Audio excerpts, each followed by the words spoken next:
Let's tank the Dragons of Nightmare in the Emerald Nightmare on Mythic difficulty. So the first thing to note about Mythic difficulty is Ysondra is accompanied by Emeris, Lethon and Terra at all times. This doesn't mean that you're going to be fighting 4 at once. You're still going to be fighting 2 dragons at once, but the other 2 will be casting their aerial abilities, which when I go over each individual dragon, I'll talk about which will be being cast during the whole fight and which will just be on the ground.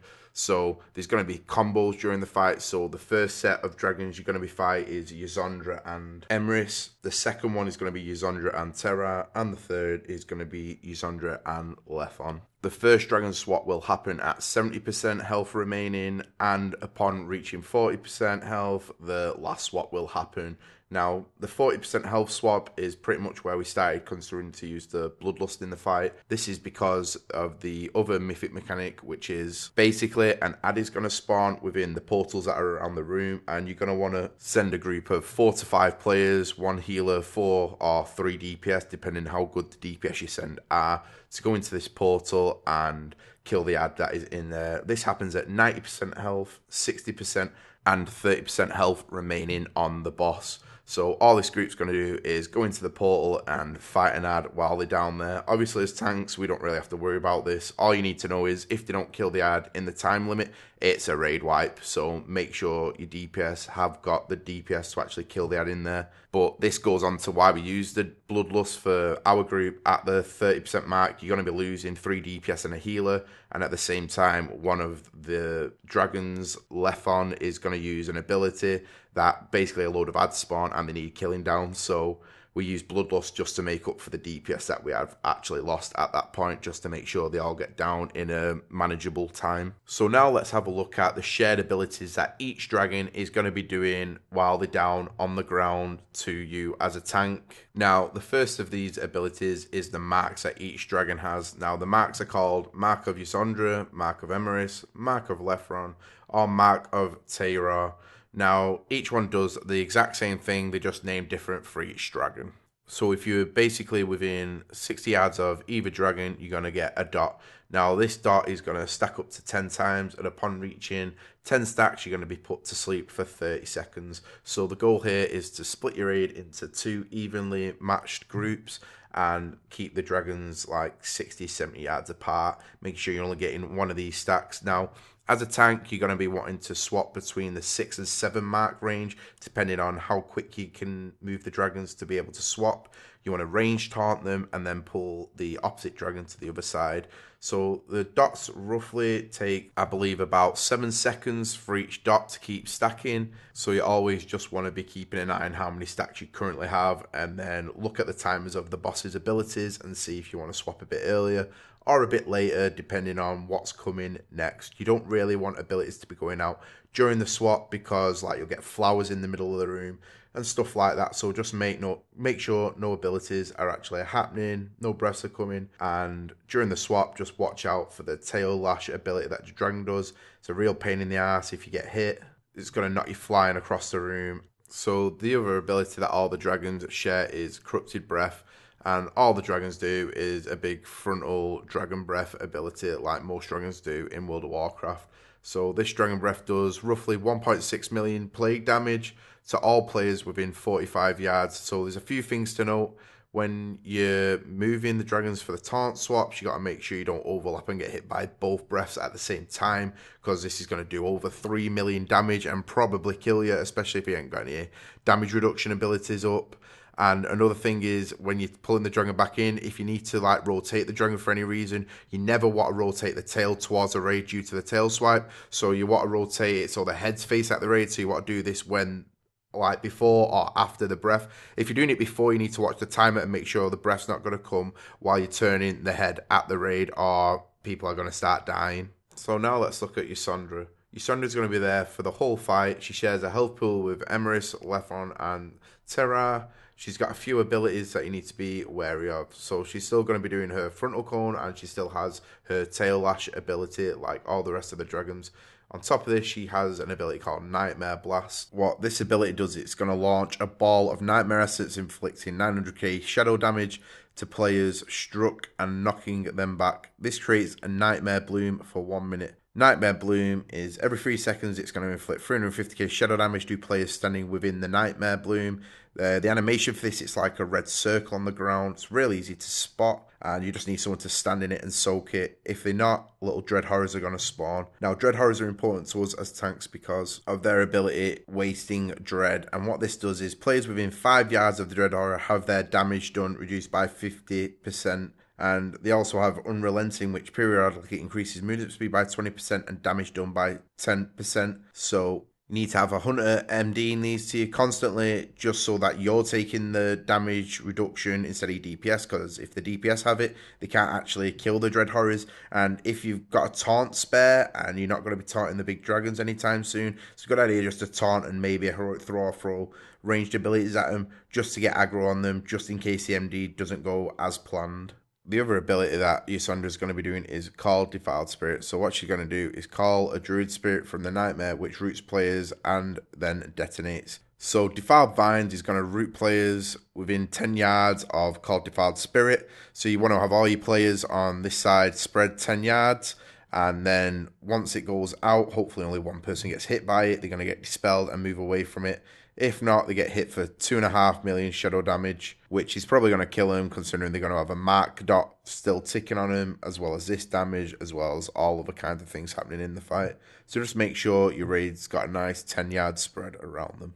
So the first combo we're going to be dealing with is going to be Ysandra and Emerys. Now, Emerys has 3 main abilities. These are Volatile Infection, Essence of Corruption, and Corruption of the Dream. Now, Volatile Infection is a debuff that Emerys will cast on a player, and it lasts 1.5 minutes, and it deals 274,000 nature damage to the target and all players within 10 yards every 3 seconds. Now, this ability is only used while Emerys is grounded. While he's also grounded, he's going to be casting Essence of Corruption, and basically he's just going to spawn 2 Essences of Corruption, which need to be tanked. You can stun them to stop them casting their ability Corruption, which will burst forth, inflicting 413,000 shadow damage to all players. You can also interrupt this ability. It's important that these abilities don't get off because of all the other damage going out. You just don't want this damage going out because it's just going to put your healers way too far behind. So the final ability that Emerys brings is Corruption of the Dream. So basically, whenever an ally dies, so one of the adds or anything like that, a mushroom's going to spawn, and then a corrupted burst happens, and when a corrupted mushroom explodes, it inflicts 1.5 million nature damage to all nearby players, so you don't want to be standing anywhere near these mushrooms. So once you get the dragons to 70% health, the next dragon's going to come down, which will be Terra. Now, Terra also has 3 abilities. These are Shades of Terra, Seeping Fog, and Bellowing Roar. Now, Shades of Terra just spawns 2 copies of himself that also do Corrupted Breath, and I believe they might also do Tail Swipe, so I'm not too sure. The important thing here is to make sure you use big damage reduction abilities. Personally, I like to say my shield wall for every time I get one of these, or a double cooldown, so I'd use like a demo shout with a Hand of Sack, just because the amount of damage you're going to be taking, you're going to be taking the breath from the boss, which is 1.5 million damage, and each of these shades damage is, I think it's about 800,000 damage, somewhere like that, so you're going to be taking like nearly 3 million damage just off a breath, never mind the melee hits, so you want to get rid of this damage as much as possible. I also use a Spell Reflect on every single breath that comes my way, so that on top of a shield wall pretty much negates most of the damage. So Shades of Terror, just make sure they spawn on one side, they get cleaved down as soon as possible. If you can't cleave them down in time before a swap, just make sure at least one is dead, because it's a lot easier to handle 2 adds than all 3 together. Now, Seeping Fog is just green clouds on the floor. Don't stand in it. It puts a debuff on you that puts you to sleep. It can be dispelled, but the healer should be dispelling other debuffs that are happening in the fight. And the final ability is Bellowing Roar. Now, this happens also while Terra is in the air, so you just need to make sure you're prepared for it, and it's just going to fear everyone in the raid. Now, this becomes problematic on the taunt swaps of the dragons. You need to watch out for when it's going to happen, and you normally get a feel for it during the fight with pulls that you're going to be doing, and you either want to swap before or after it happens, depending on your stacks and where your damage is actually at. So at 40% health, Lethon will spawn, and Lethon also has 3 abilities. These are Siphon Spirit, Gloom, and Shadow Burst. Now, what Siphon Spirit's going to do is it's going to pull soul fragments out of players, drawing them towards himself. When the spirit reaches Lethon, it heals both him and Ysandra for 46 million health. Lethon will only use this ability while grounded. So what you're going to see is one side's going to get a load of ads on it, and they need to be killed as soon as possible. You can slow these ads, you can stun them, you can grip them backwards, I believe. You just need to make sure they get killed before they start heading to the other side.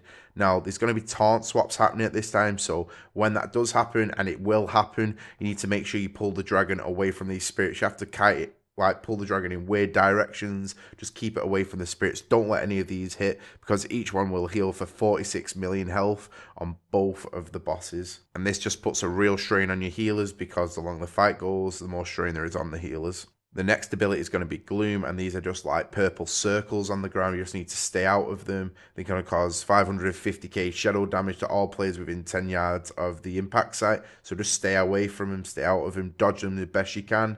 And the final ability Lethon does is Shadow Burst. Now, targets a player for a burst of energy after 6 seconds. Shadow magic spreads to 3 players nearest to the target, inflicting 140,000 shadow damage every 3 seconds and reducing movement speed by 10% for 21 seconds. This effect stacks. So all you want to do is make sure you don't like stack this debuff too high and spread out best you can. There's not really much you can do about it, and it remains throughout the fight, unfortunately. As I said at the start of the video, your DPS group is going to be going into a portal during this phase, and there is ads that are going to be spawning at the same time. So that's the time we kind of decided to bloodlust, just to help the side that's like behind with DPSs kill the ads quicker, because you really don't want to get out of control or overwhelmed with the Siphon Spirit ads. And once you get this phase under control and you have like a couple of pulls on it, you'll pretty much get the boss dead. There's not really too much apart from that to talk about. It's a pretty much get the pulls in, keep pulling it till you get a feel for the fight, get a feel for your DPS, so you can start making decisions on when you're going to be taunt swapping, when to use cooldowns, stuff like that. Anyway, guys, as always, I hope my guide helps you at least progress on the fight, if not get a kill. Please like, comment, and subscribe, and I'll see you on my next video, which will be Mythic Il'gynoth. Thanks for watching.